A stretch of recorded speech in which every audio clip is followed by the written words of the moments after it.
Mesdames et messieurs, bonsoir et soyez les bienvenus pour cette nouvelle édition de notre journal de 22 heures au sommaire de l'actualité. À la une dans l'actualité nationale, la Poste de Djibouti signe une convention de partenariat avec la BCI-MR. Et enfin, dans l'actualité internationale, en Bruxelles, les 450 sans-papiers suspendent leur grève de la faim.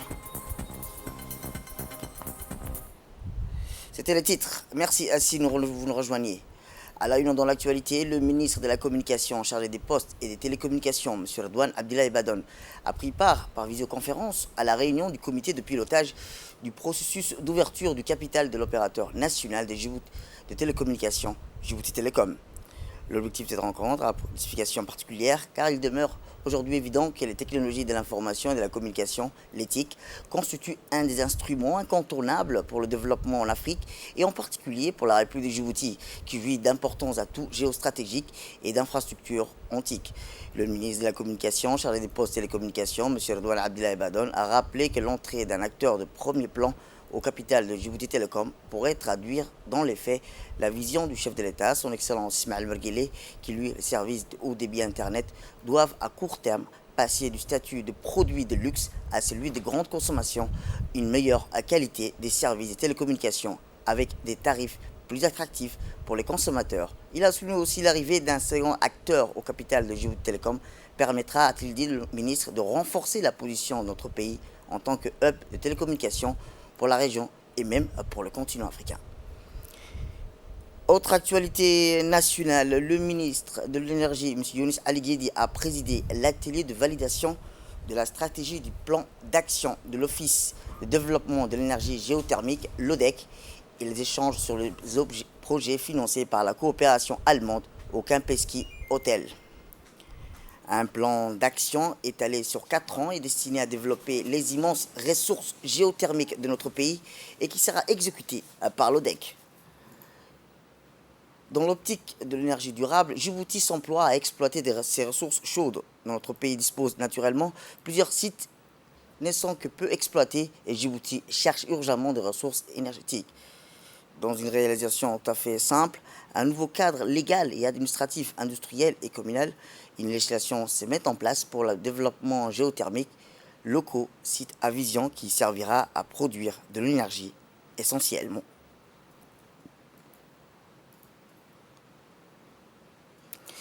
Eh bien, dans son discours, le ministre de l'Énergie, M. Younis Ali Guedi, a rappelé que les enjeux liés au développement des énergies renouvelables qui permettent de nous libérer de la croissance des émissions de gaz qui impactent déjà de manière sensible le climat de la planète. C'est avec grand plaisir que j'ouvre ces séminaires destinés à prendre connaissance et à discuter avec vous de la stratégie de long terme et du plan d'action de 4 ans de l'ODEC, établissement public destiné à développer ces immenses ressources géothermiques. Nous avons tous ici bien conscience des enjeux liés au développement des énergies renouvelables qui permettent de nous libérer des croissances des émissions de gaz qui impactent déjà de manière sensible les climats de la planète. Djibouti, qui a longtemps dépendu exclusivement du pétrole pour répondre à ses besoins énergétiques, j'entends ici l'énergie dite moderne, puisque c'est le bois qui a longtemps constitué la source d'énergie principale et doté de ressources renouvelables exceptionnelles, solaires, éolien, marine-motrice et bien sûr la géothermie. Dans tous ces domaines, le ministère de l'Énergie est engagé avec le soutien du gouvernement et du président de la République dans toutes les formes d'études et de développement qu'il agisse de produire pour le réseau d'électricité ou de répondre aux besoins locaux. Parmi ces diverses énergies renouvelables, la géothermie a une place bien à part. Et je dirais des choix qui justifient la présence et l'engagement de l'ODEC, car c'est aussi un type de ressource bien spécifique et pas aussi facile que d'autres. Parmi ces nombreux avantages, il y a cette continuité de la production permettant d'assurer un service de base pour répondre aux besoins du pays. En tant que ministre de l'Énergie et des Ressources naturelles, je suis particulièrement motivé par ces diverses perspectives et je compte bien sûr sur l'ODEC pour y parvenir à exploiter. Oui, car je ne peux finir cette introduction sans souligner les challenges propres à la géothermie, qui tiennent à la complexité des formations géologiques ciblées, la difficulté de les appréhender et, lorsqu'on les trouve, de les mettre en valeur. Autre actualité dans ce 22 heures, c'est aussi la poste de Djibouti, comme je vous le dis dans le titre, et la BCI-MR qui ont procédé ce matin au QG de la BCI-MR à la signature d'une convention de partenariat. Et bien, pour rappel, ce partenariat s'inscrit dans la digitalisation des services financiers de notre pays. Ainsi, les deux parties s'engagent mutuellement pour accompagner notre pays dans un processus de développement socio-économique.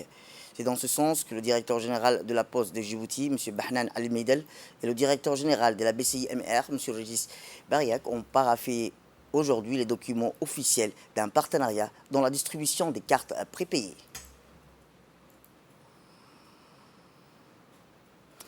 Eh bien, le directeur général de la BCI-MR, M. Régis Bariak, s'est réjoui de la dite partenariat entre la BCI-MR et la Poste de Djibouti.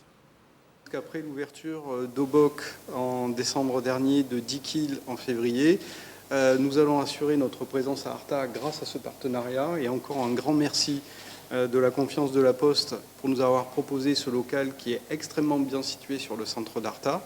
Donc nous allons pouvoir mettre un distributeur et une présence commerciale le samedi matin pour tous les gens qui profitent de cette belle villégiature à Arta et qui travaillent à Djibouti la semaine, et aussi pour les habitants d'Arta, pour leur fournir ce service d'avoir un distributeur supplémentaire et quelqu'un qui va pouvoir les bancariser s'ils le souhaitent ou leur fournir les services bancaires dont ils ont besoin au quotidien.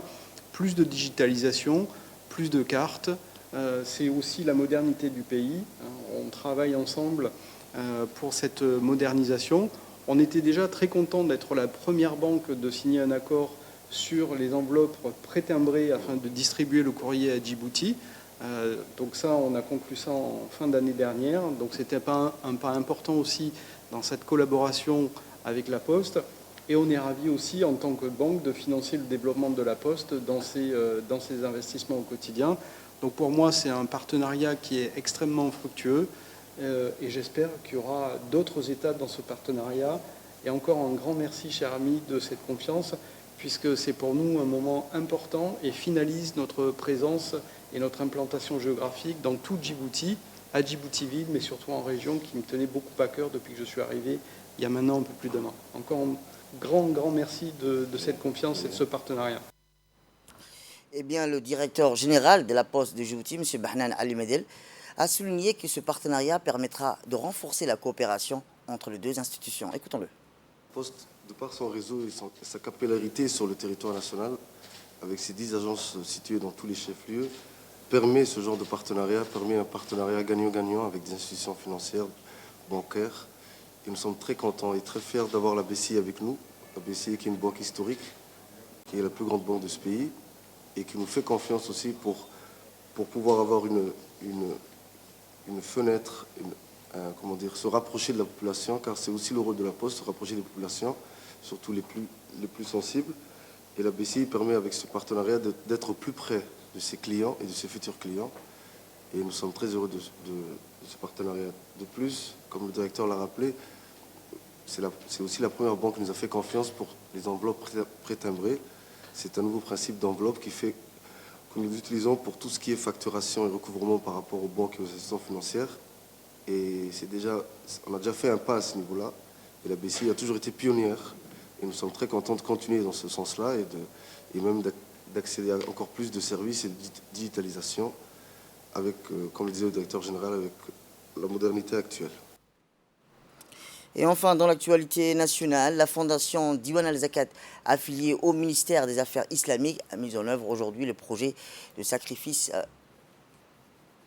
d'agneau pour l'année 2021, une distribution de viande à l'occasion de la Eid al-Adha. Plus de 500 familles appartenant aux différents quartiers de la municipalité de Balbala, en plus des districts de Chebelli, Nagad et de Douda, ont bénéficié de cette distribution de viande. Le processus de distribution a été supervisé par le directeur général du bureau de la Zakat, M. Suleiman Hussein Moussa, en présence de nombreux cadres. Depuis sa création par un décret présidentiel, elle est chargée de collecter et redistribuer les fonds de la Zakat à ceux qui ont droit, en plus du projet de parrainage des orphelins, de la mise en œuvre des projets saisonniers et de la distribution de la viande sacrificielle en ciblant les familles nécessiteuses. On vient de noter que le sacrifice de la viande à l'Eid al-Adha est l'un des grands rituels de l'islam. Et enfin, dans l'actualité internationale, je vous le dis dans le titre, sous pression, le gouvernement belge a tendu la main aux 450 sans-papiers en grève de la faim depuis 2 mois à Bruxelles. Redoutant un drame imminent, le Premier ministre Alexander Croo a semble-t-il assoupli sa position, même s'il affirme qu'un gouvernement ne peut jamais accepter un chantage.